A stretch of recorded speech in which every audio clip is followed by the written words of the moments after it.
de l'histoire de Jésus-Christ selon le Coran et de sa mère Myriam.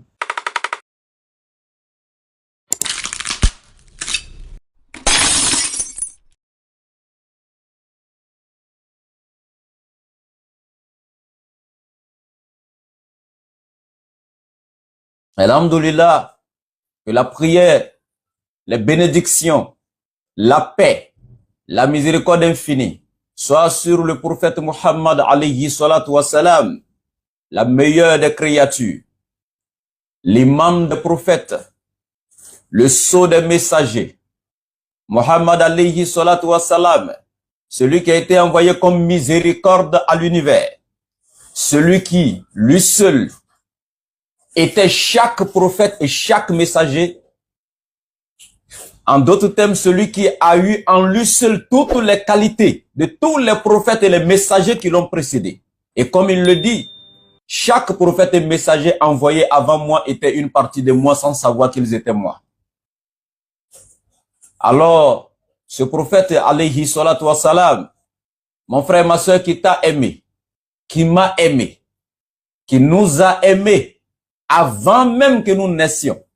Parce que pendant son ministère de son vivant, un jour après avoir fait une ziyara dans le cimetière, il est resté avec un air attristé, à telle enseigne que ses disciples, ses apôtres et ses compagnons se sont approchés de lui. Oh ya Muhammad, pourquoi as-tu l'air attristé? T'as-tu ya Muhammad? Et il dit, je suis attristé parce que mes frères me manquent. Et il lui pose la question, ya Rasulallah, ne sommes-nous pas tes frères? Et il dit non, vous êtes mes compagnons. Mes frères sont ceux qui viendront à la fin. Ils m'aimeront, ils m'accepteront, ils feront la salat sur moi. Ils seront remplis de, c'est-à-dire que d'un grand amour à l'intérieur d'eux, à mon endroit, alors qu'ils ne m'ont pas vu de leurs yeux. Allahu Akbar.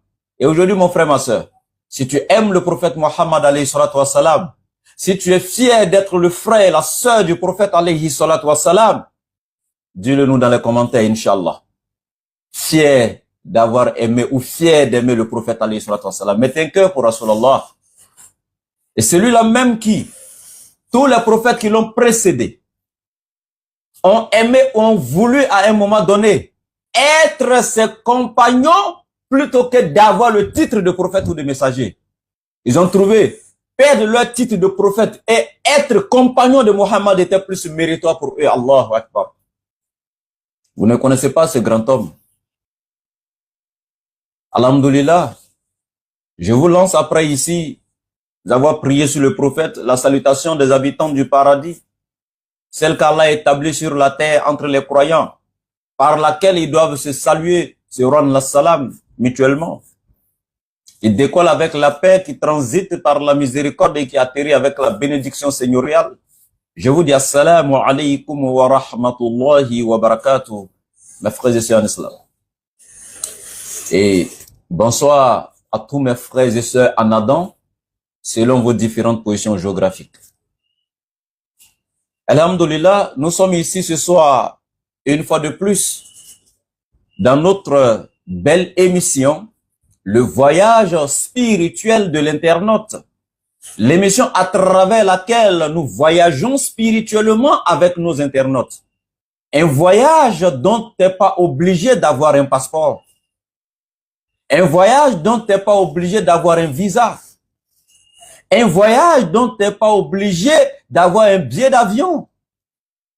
Un voyage dont tu n'es pas obligé de prendre des bagages. Un voyage gratuit. Dans la spiritualité intense. Un voyage à travers lequel tu vas aller à la rencontre de ton Seigneur pendant 1 heure ou 2 heures ou une demi-heure, quelle que soit la durée que ça prendra. Un voyage où tu iras t'inonder dans la foi, dans la crainte révérentielle et dans la miséricorde d'Allah. Un voyage à travers lequel tu iras te purifier de tous tes péchés. Un voyage enfin à travers lequel tu iras t'éduquer spirituellement. Soyez fiers d'assister, donc, Inch'Allah, et de participer à ce voyage spirituel, donc de l'internaute. Le thème, alhamdulillah, que nous sommes actuellement en train donc de développer, aujourd'hui serait donc la deuxième phase du thème, parce que pour chaque thème, nous avons 3 émissions. La première, c'était déjà donc le développement du thème dans son fond et dans sa forme. Le thème n'était rien d'autre que Jésus-Christ selon l'islam, selon le Coran. Déjà, pour que nos frères musulmans puissent, alhamdulillah, connaître davantage ce messager, ce grand prophète d'Allah, Nabi Isa alayhi salam, et aider en retour les gens d'autres religions ou les gens de l'autre religion qui par ignorance, parce que moi je mets ça dans le compte de l'ignorance et de l'incompréhension, qui dans le compte de l'ignorance attribue faussement des qualités, des attributs à cet être cher qu'Allah a créé, à cet être glorieux qu'Allah a créé, à ce grand prophète honorable et honorifique qu'Allah a créé. Il lui donne des choses qui ne lui appartiennent pas. Il lui attribue une nature ou des natures dont lui-même, le concerné, n'a aucune connaissance. Dont lui-même, le concerné, s'est jamais attribué, n'a jamais fait allusion même à ces natures, ne s'est jamais comparé à ces choses-là. Subhanallah. Et ici, je prends rapidement la sourate 19, verset 16. Allah nous dit, Wazkur fil kitabi Maryam. Il dit, mentionne, rappelle dans le livre de Maryam, ou Myriam en hébreu. Myriam ici, c'est la mère de Sayyidina Isa alayhi salam, comme on l'a développé dans donc, la phase 1 donc, de l'émission. Elle était la mère de Nabi Isa alayhi salam, une jeune femme pieuse, craignante Dieu, qui s'était purifiée de tous les maux de la société, qui s'était éloignée, selon le Coran, des siens, pour rester en contact avec son Créateur, en toute confidentialité, dans la spiritualité intense, connectée à Dieu permanemment. Cette Myriam, Allah il dit, rappelle son histoire. إِذِ انْتَبَذَّتْ مِنْ أَهْلِهَا مَكَانًا شَرْقِيًّا. Il dit, lorsqu'elle se retira de sa famille en un lieu vers l'Orient. Makanan Sharqiyya. En un lieu vers l'Orient. Elle s'est éloignée des siens. Fatakhazat min dunihim hijaba. Et Allah il dit, elle mit entre elle et eux un voile. Fatakhazat min dunihim hijaba. Elle mit entre elle et sa famille et les siens et son peuple un grand voile. Une grande distance. فَأَرْسَلْنَا إِلَيْهَا رُوحَنَا. Et c'est ainsi que Allah dit, nous lui envoyâmes ensuite notre esprit. Gabriel. فَتَمَثَّلَ لَهَا بَشَرًا سَوِيًّا. Nous lui envoyâmes notre esprit Gabriel, qui se présenta à elle sous forme d'un être humain parfait. Alors mes frères et sœurs, avant de continuer avec le verset, j'aimerais ici que nous réfléchissons un peu. Ouais, Allah nous présente ici Sayyidatou Maryam. Et il dit, rappelle dans le livre de Marie. Et ici, quand il cite Maryam, nous savons qu'elle est un être humain. Elle n'est pas quittée au ciel pour tomber. Donc naturellement, elle est issue d'un homme et d'une femme. Son père s'appelait Imran. Sa mère s'appelait Anna. Donc, qui automatiquement, Imran et Anna deviennent naturellement les grands-pères ou les grands-parents donc de Nabi Isa alayhi salam qui est appelé Jésus. On est d'accord. Je vous amène à réfléchir. Hein? Jésus avait pour grand-père Imran, et il avait pour mère, pour grand-mère Anna, et il avait pour mère Mariam. Eh bien, on continue. Allah il dit, cette Mariam étant une femme pieuse, soumise à donc la volonté de son Seigneur, étant une femme craignante Dieu, elle s'est éloignée des siens, de sa famille, de son peuple, en un endroit très éloigné, à l'Orient. En un endroit où elle s'est consacrée à l'adoration de Dieu, elle s'est connectée à son Seigneur, elle est rentrée dans un autre degré de la spiritualité, de l'adoration de Dieu. À telle enseigne que l'Éternel Allah, son Créateur, dit, nous lui envoyâmes notre esprit Gabriel sous la forme d'un être humain parfait. J'aimerais vous attirer votre attention ici. Quand Gabriel a pris la forme humaine pour venir sur la terre pour voir Mariam, cette forme qu'il a prise, la forme humaine, elle est toujours restée Gabriel. Mais c'est juste la forme humaine qu'il a empruntée, n'est-ce pas? Je répète, malgré qu'il a changé de forme, mais il restait Gabriel. C'est juste la forme humaine, n'est-ce pas, qu'il a empruntée. Nabi Isa se présente à nous en tant qu'un être humain.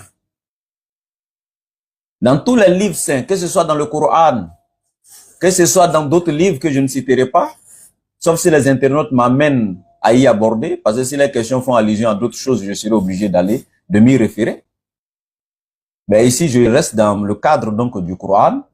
Mais Nabi Isa s'est présenté en tant qu'un être humain parfait durant sa vie. Je répète, en tant qu'un être humain parfait. Donc, s'il y a des gens qui pensent que il serait une autre entité qui a pris forme, mais quand on prend une forme, c'est juste la couverture. Mais l'intérieur reste la nature réelle de la personne. C'est pourquoi ici, Gabriel a pris la forme humaine, mais n'empêche qu'il reste ange, il reste Gabriel. Donc, s'il y a une entité, quelqu'un qui devait prendre la forme humaine également, elle ne pouvait pas, à son arrivée, venir nous dire, je suis un être humain ou moi en tant qu'être humain. Elle aurait dit, moi, venu sous forme humaine. Vous voyez, pour Gabriel est précisé, il est venu sous forme humaine. Parce que c'est pas un être humain de nature. Mais alors que quand Nabi Isa alayhi salam, quand il vient, il ne dit pas, je suis venu sous forme humaine, mais il dit, je suis un être humain, moi, en tant qu'être humain. Bien. Que ceux qui réfléchissent, réfléchissent. Que ceux qui raisonnent, raisonnent. Et ceux qui ont un discernement et une faculté de réflexion comprennent. Donc ici, Allah il dit, c'est ainsi que Myriam, qui est Mariam, la mère de Nabi Isa, elle va dire, Inni a'udhu birrahmani minka in kunta taqiya. Je suis, elle dit, je me réfugie auprès du tout miséricordieux contre toi. Et si réellement in kunta taqiya, tu crains Allah, alors éloigne-toi de moi. Laisse-moi dans ma paix spirituelle, dans ma connexion avec mon Créateur. Éloigne-toi de moi. Si réellement in kunta taqiya, bima et taqwa. Si réellement tu crains Allah, éloigne-toi de moi. Là, c'est ainsi que Gabriel va répondre à Myriam ou Mariam. Innama ana rasoul rabbik. Je ne suis moi qu'un messager de ton Seigneur. Li ahabba laki ghulaman zakiya. Pour te faire don d'un fils pur. Vous voyez? Ici, Gabriel, il nous donne une bonne leçon ici de réflexion et de méditation dans ce verset également.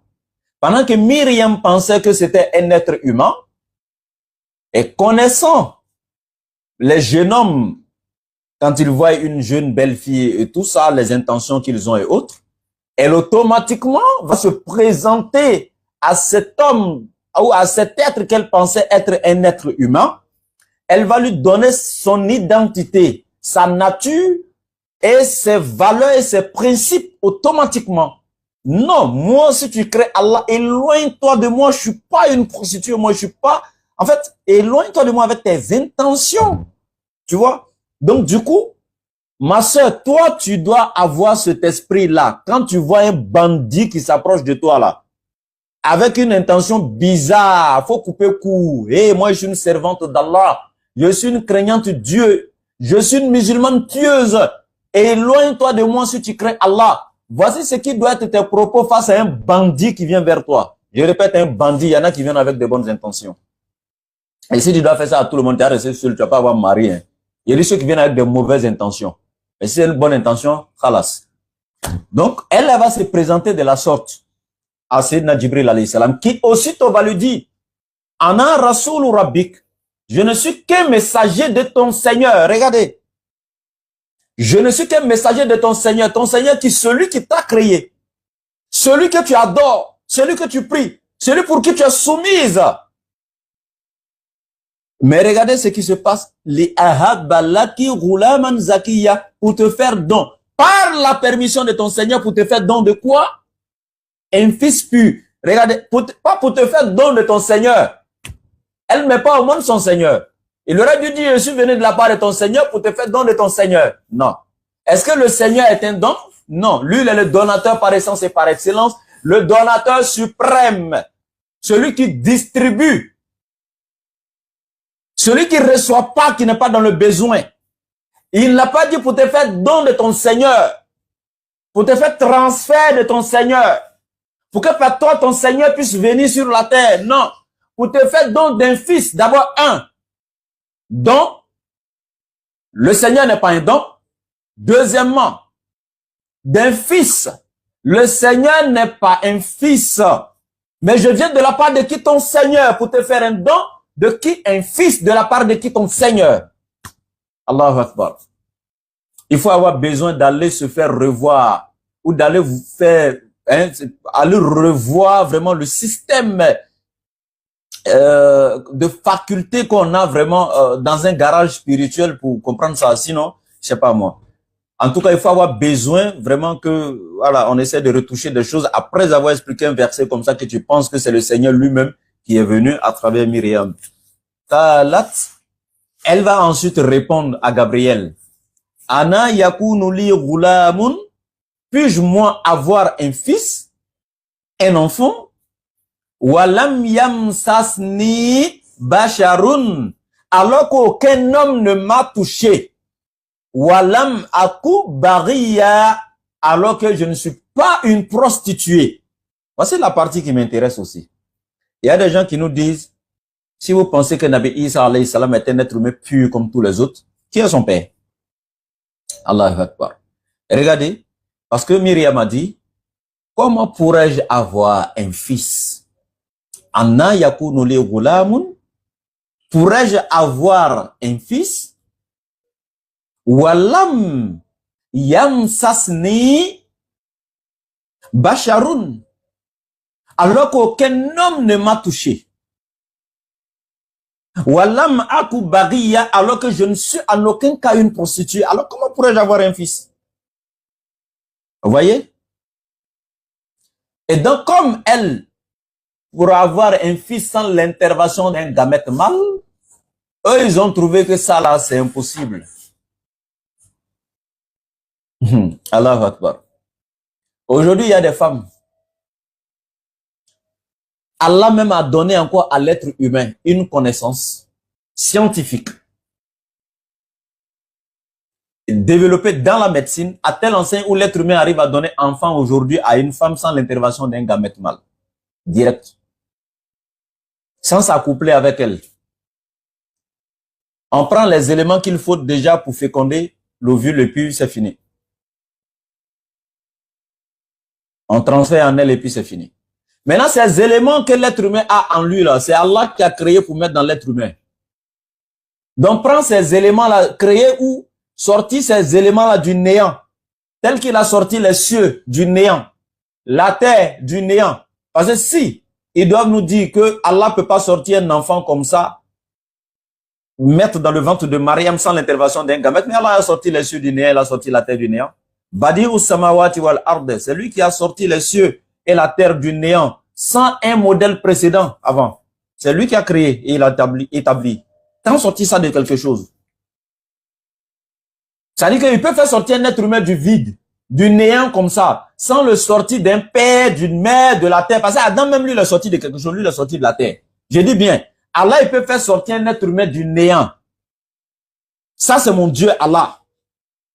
La preuve, les cieux, il a fait sortir les cieux du néant, sourate 217.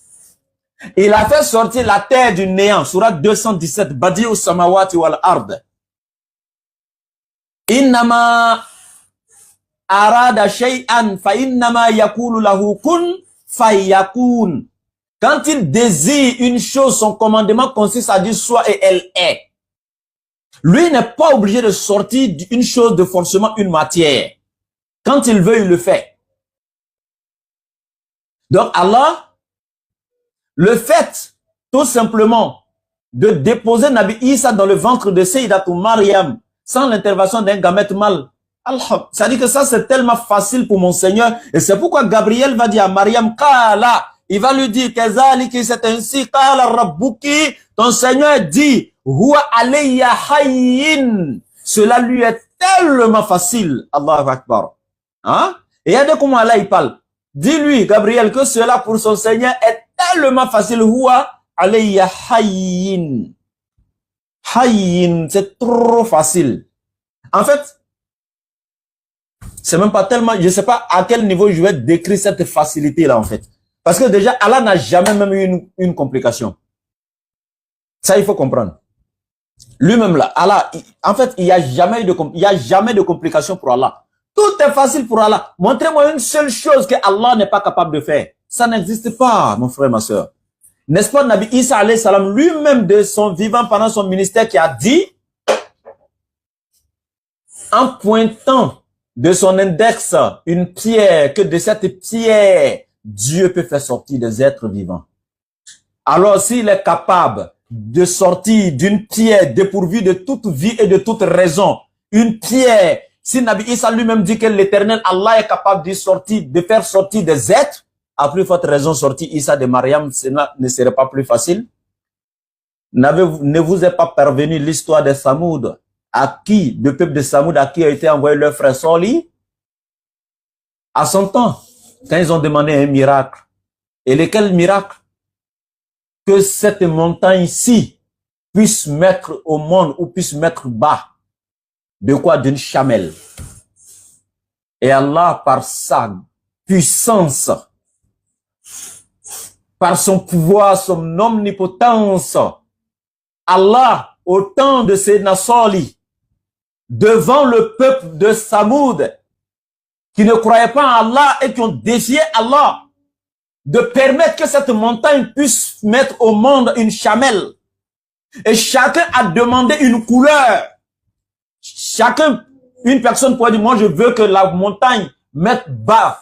Ça veut dire que d'une chamelle, mais qui sera d'une couleur blanche, l'autre dit d'une couleur rougeâtre, d'une couleur noirâtre ici, jaunâtre là-bas. Et Allahu Akbar.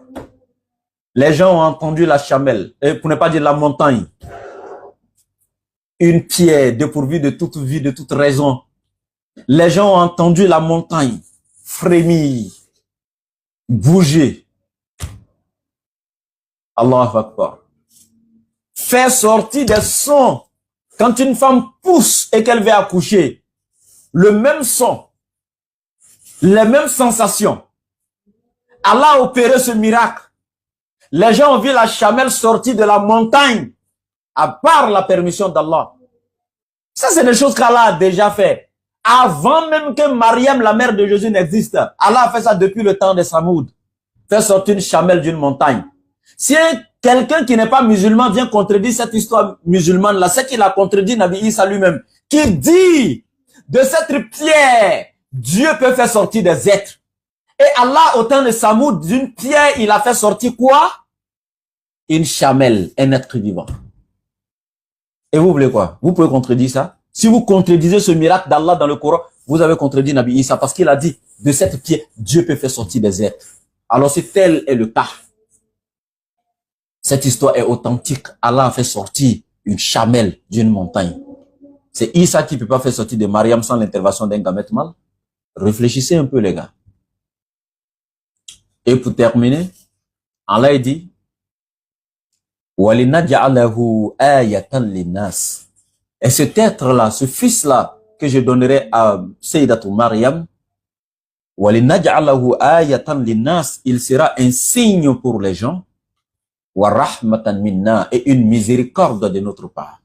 وَكَانَ أَمْرًا مَقْضِيًّا, et c'est une affaire déjà décrétée et déjà faite.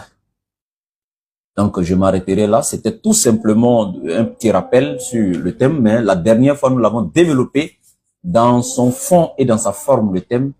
Et Inch'Allah, on va s'arrêter là. Je redonne la parole donc à Oustaz Diané pour la suite donc de l'émission, Inch'Allah. Salam alaikum. Wa alaykum assalam wa rahmatullahi wa barakatuh. Barakallahu fik, frère. Jazakallahu khairan wa jaza. Alhamdulillahi rabbil alamin.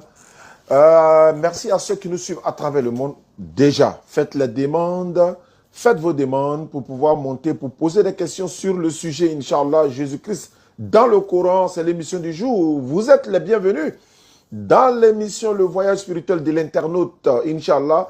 La deuxième partie, nous allons passer à la série des questions et réponses. Mais avant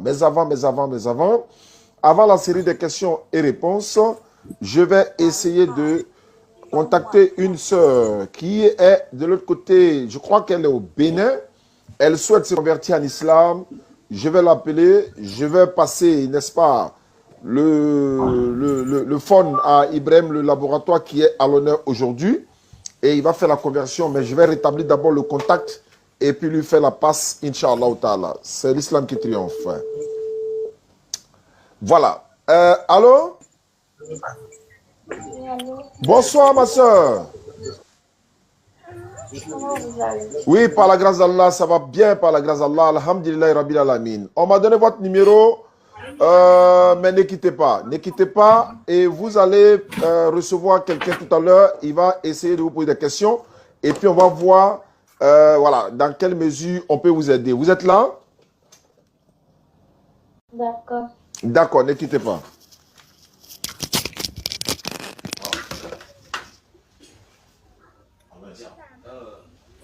Ton micro est ouvert, je vois. Bonsoir, ma soeur.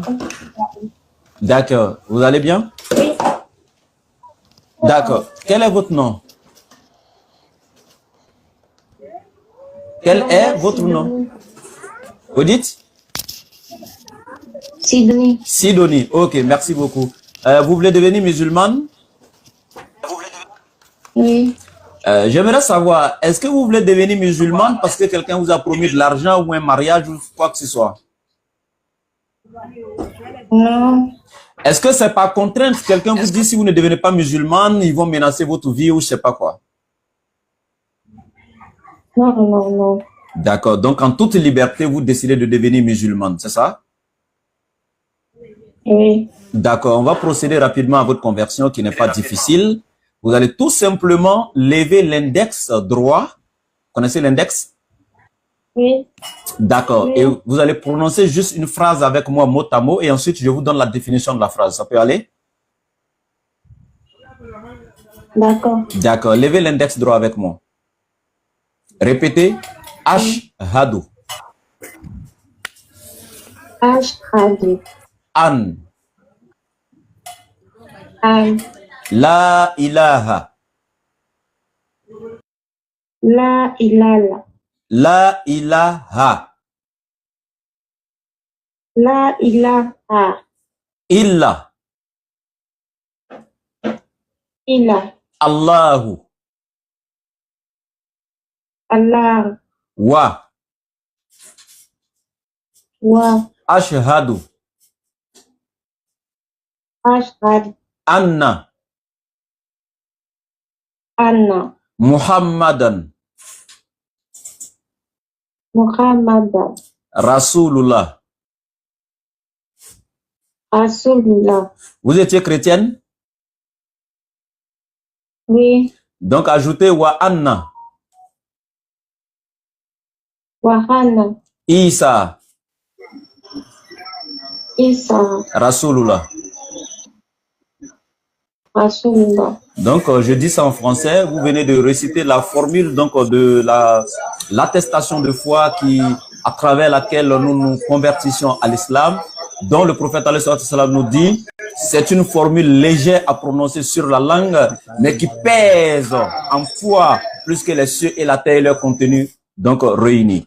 Alhamdoulilah, tu viens de dire tout simplement que tu attestes qu'il n'y a aucune autre divinité qui mérite l'adoration en dehors d'Allah.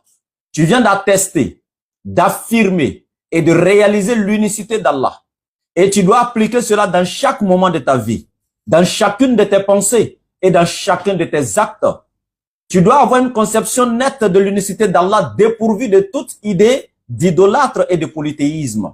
Et tu viens également d'attester, ma sœur, que Muhammad est le messager d'Allah, donc dorénavant ton prophète est ton excellent modèle à suivre.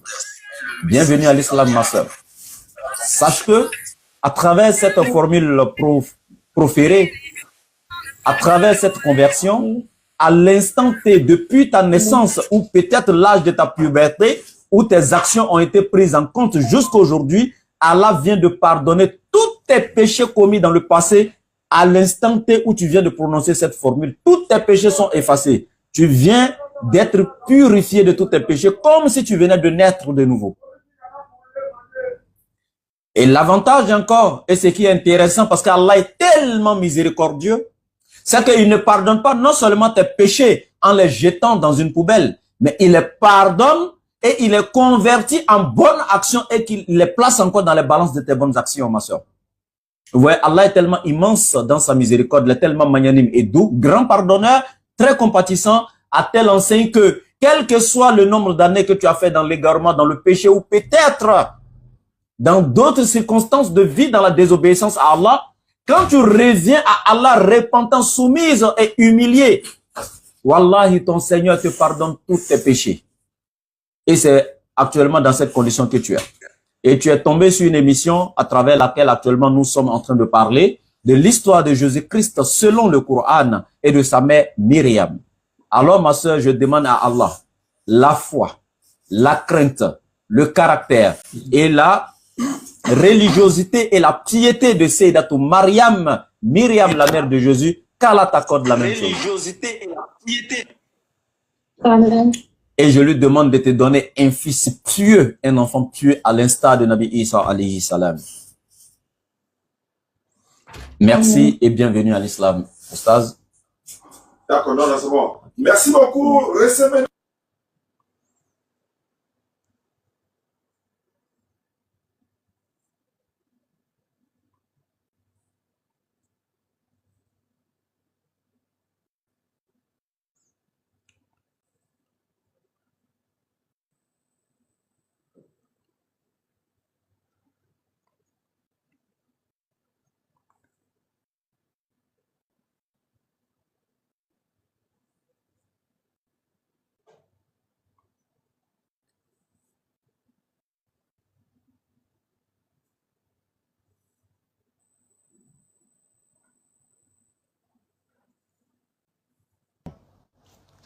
Voilà. Voilà. Alhamdulillah. Donc, je vais reprendre tout ça, Inch'Allah, mais c'est pas grave.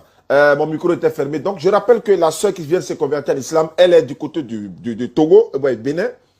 Je vais la confier à Faisal, le représentant de la DDA au Bénin. Et par la suite, ceux qui sont dans le live actuellement, je salue Momo. Momo du côté de la régie. Je sais que Momo a fait monter plusieurs personnes. Et ces personnes-là, Inch'Allah, sont là pour poser des questions sur le thème du jour et dans l'émission Le Voyage spirituel de l'internaute de Ibrahim le Laboratoire et de la DDA également. Donc, ceux qui sont là, préparez-vous à poser des questions. Le thème du jour, c'est Jésus-Christ dans le Coran. Qui est Jésus-Christ dans le Coran? Envoyez des questions sur le thème.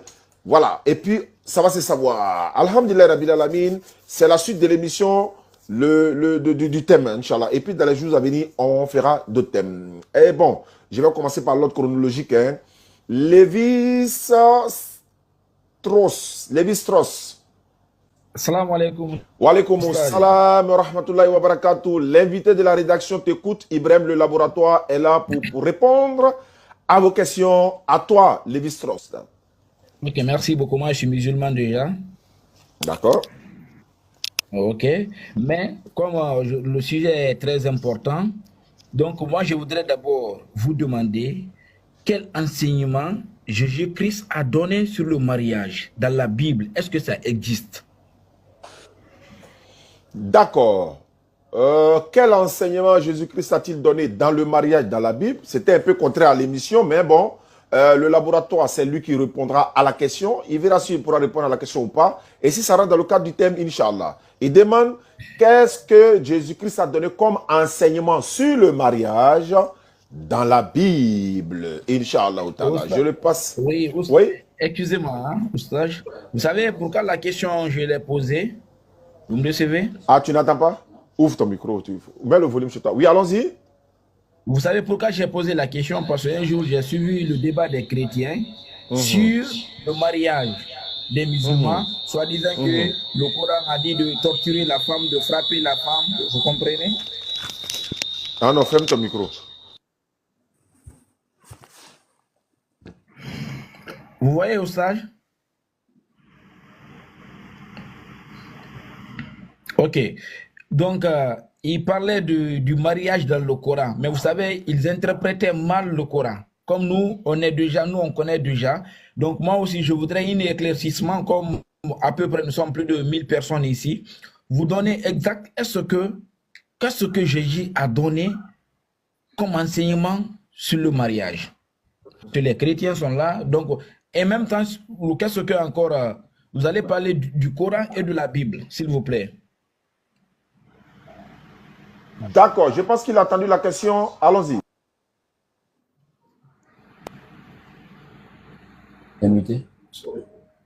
Ok. A'udhu billahi minash shaitanir rajim. Bismillahir rahmanir rahim. Wassalatu wassalamu ala rasulillah. D'accord, j'ai bel et bien entendu la question. Qu'est-ce que Jésus-Christ a enseigné concernant... Il y a un qui est en bas, il n'a pas fermé son micro. Nazareth ou je sais pas. Voilà. Bien, donc... je disais comme ça que il pose la question, qu'est-ce que Jésus-Christ a enseigné concernant le mariage? Bien. Il faudrait qu'on soit clair. Hein? Il faut savoir que chaque prophète a été envoyé pour un but et avec des prescriptions d'Allah. Aucun prophète n'a enseigné des choses venant de lui-même. Que ce soit le prophète Mohammed alayhi salatu wassalam, que ce soit Nabi Isa lui-même alayhi salam, et tous les autres prophètes, Moïse, Abraham, Noé, tous les prophètes qui sont venus, ils n'ont dit que ce que l'Éternel Dieu leur a permis de dire et ils n'ont enseigné que ce qu'il leur a permis d'enseigner. Jésus a été clair. Dans Jean 5,30, comme il m'a dit de toucher la Bible, je ne peux rien faire de moi-même. Selon ce que j'entends, je juge et mon jugement est vrai. Car je ne cherche pas à faire ma volonté, mais la volonté de celui qui m'a envoyé. Dans Jean 12, versets 49 à 50, il dit la parole que vous entendez n'est pas de moi, mais du Père qui m'a envoyé. Il m'a prescrit lui-même ce que je dois dire et annoncer. Et je sais que son commandement est la vie éternelle. C'est pourquoi les choses que je dis, je les dis comme le Père me les a dites. Donc, il dit, les paroles qui sortent de ma bouche ne sont pas de moi, mais de Dieu qui m'a envoyé. Et c'est pourquoi tout ce que je dis exactement comme Dieu me l'a prescrit. Je les dis comme le Père me les a dites. Donc, en ce moment, nous savons que quand Isa alayhi salam, il a enseigné certaines choses, mais il n'a pas tout enseigné. Par exemple, Isa n'a pas enseigné les droits et les devoirs de l'homme ou de la femme dans le mariage. Il n'a pas touché même comment contracter un mariage. Il n'a pas non seulement aussi également parlé même de comment on appelle même de l'héritage et toutes ces choses. C'est des choses en fait, tu vas voir tout ça, il n'y en a pas dans la Bible en fait. Voilà. Et c'est Paul un peu qui est venu parler un peu de mariage, etc. dans le livre de 1 Corinthiens 7, etc. et suite. Voilà. Lui, il a parlé un peu, mais il a été clair sur beaucoup de points aussi concernant le mariage. Il dit, je ne le dis pas selon le Seigneur, mais comme, voilà, par lui-même. Voilà, ce qu'il pense de ça, voilà. Et il a été clair dans beaucoup de passages. Voilà. Donc, pour dire tout simplement, Jésus n'a pas donné un enseignement sur le mariage, en fait. Voilà. Et il a été clair dans Jean 16. Avec le verset 11, 12, 13 et suite, il a été clair. J'ai encore beaucoup de choses à vous dire pour ne pas les porter maintenant. Et quand le consolateur viendra, il vous conduira dans toute la vérité, vous enseignera les choses à venir, etc. et tout. Donc lui, il a enseigné ce qu'il pouvait, mais lui, il n'est pas venu donc enseigner tout. Et il y a celui qui devait envoyer tout le reste. C'est pourquoi, vous verrez, je termine ici avec Matthieu chapitre 5, verset 17 et suite. Il dit, Jésus parlant, il dit, je suis pas venu abolir la loi ou les prophètes, mais plutôt accomplir. En vérité, je vous le dis. Tant que les cieux et la terre ne disparaîtront pas, il ne disparaîtra pas un seul iota, ni un seul trait de lettre dans la loi de Dieu jusqu'à ce que tout soit accompli.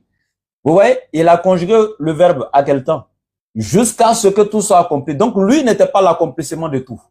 Mais il dit jusqu'à ce que tout soit accompli. Donc, c'est pas lui qui accomplissait tout.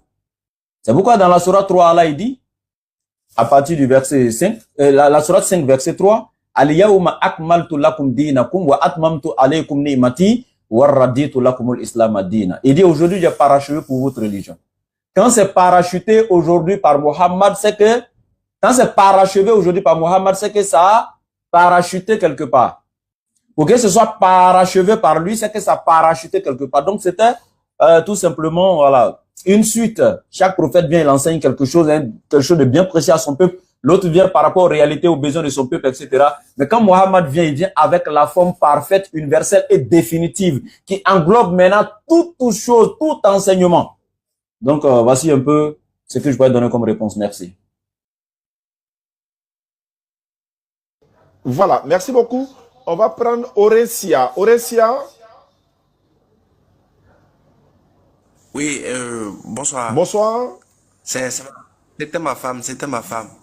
Donc, elle est en train de chercher un verset là. Un instant. D'accord. En attendant, on prend quelqu'un d'autre. Traoré. Traoré est là. Je vois Traoré. Si Traoré ne répond pas, on va passer directement à Boukari. Boukari est là. Allô, Boukari est là.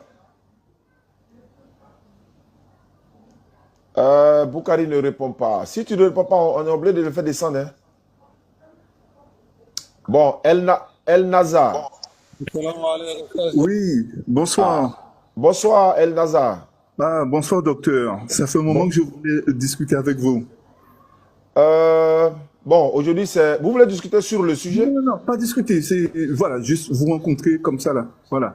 Vous parlez de Jésus-Christ, de sa divinité ou pas? C'est ça?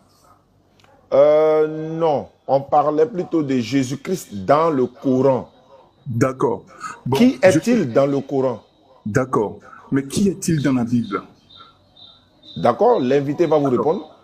Alors, attendez. Apocalypse chapitre 5. Non, doucement. C'est pas comme ça fonctionne. Oui, mais Apocalypse chapitre 5 allô? va nous dire... Allô? Ferme d'abord. Ouais. Ah. Ok. Oui. Ah, d'accord, ok. Allô? Oui, je vous écoute.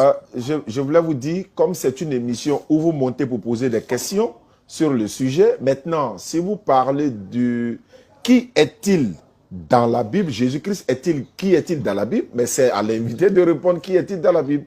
Alors, moi, Jésus-Christ, alors pour moi, c'est... alors, Jésus est défini comme étant agneau de Dieu.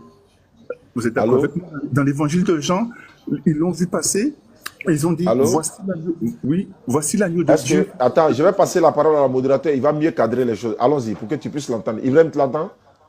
Tu l'entends? Tu entends le monsieur? Ok. Je répète, si vous voulez un débat sur le sujet de la divinité de Jésus, on peut organiser ça demain, toi et le modérateur, et disons l'invité, et puis ça serait une édition spéciale. Vous serez là, et puis les autres ne seront pas là. Je ne sais pas si vous préférez ça. Là, on va prendre au moins 2 heures du temps. Moi, je serai le modérateur, et puis on va organiser. Mais si vous venez comme ça, en même temps, pour acheter le débat, c'est un peu compliqué. Il n'y a pas de problème. C'est juste, je voulais... Hein? Ok, d'accord. Il va intervenir. Je vais laisser la parole au modérateur, disons à l'invité. Allons-y. Vous êtes là, ne quittez pas, El Nazar, ne quittez pas. D'accord. Bien. Le frère Nazar, ce soir, vous savez, moi, c'est une émission et je développe un thème. Et après le développement sur le thème, les internautes posent des questions sur le thème. Ce soir, moi, je peux vous laisser la latitude de poser jusqu'à même 5 questions si vous voulez. Et si après vous voulez un débat, comme il l'a dit, en inbox, vous le contactez, il organise un débat entre nous. Mais ce soir, ce sont les questions. Mais moi, je peux vous donner jusqu'à 5 questions si vous voulez.